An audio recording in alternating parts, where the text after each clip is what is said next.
So the Switch 2 is obviously a big deal because the Switch 1 was so successful, but Mario Kart World specifically is a big deal for a lot of reasons. Kinda like Breath of the Wild for the first Switch, Mario Kart World is meant to be the console seller for the Switch 2, except even more so because unlike Breath of the Wild, MK World is not even coming out for the old system. The previous Mario Kart 8, is one of the best-selling games in history, and there hasn't been a new Mario Kart in 11 years. So at least on paper, having a new Mario Kart on console launch sounds like an amazing idea. So amazing in fact that Nintendo thought it was okay to charge $80 for it. But I am a Nintendo fanboy. Like, this is the company that made Breath of the Wild, Super Mario Galaxy to Wii Sports Resort. For $80, Mario Kart World probably has something crazy. A true quadruple A game with 4D graphics and like maybe playing it gives you superpowers in real life. So I stood in line 2 hours before GameStop opened while watching a lecture for class on my phone so that I could pre-order the Switch 2 plus Mario Kart World bundle back in April. And then I stood in the rain at midnight with my Dragon Ball Z shirt with about 150 other people to pick up my console on release day. I don't know why I did that because I just went to bed immediately after getting home. I'm kind of an idiot, but I did get a free but also not so free Red Bull. I was playing Mario Kart World on June 5th, streaming gameplay for my one concurrent viewer, aka my brother, and I was having a good time.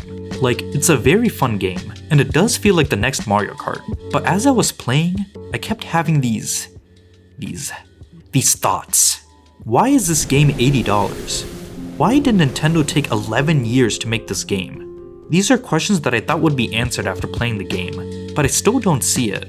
This game does have new features and mechanics. I like the rail riding, wall jumping, graphics, new characters, and new knockout, tour, and free roam modes. But that's also just what I expect from a new title. And I still feel like they could have more content, like more battle modes. Nothing here screamed next gen in the same way that maybe Ratchet & Clank for the PS5 did. You can't even use the mouse controls, not that I expected to be able to, but just to add to the point that nothing here seems to require any additional extreme efforts that warrants it being $80. And I don't even have the physical cartridge because I got the bundle.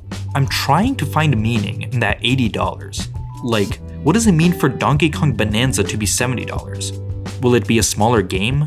A worse game? But I think the unfortunate truth here is that Nintendo charged $80 for Mario Kart World simply because it's popular. They were just that confident that people want to buy it simply because it's Mario Kart.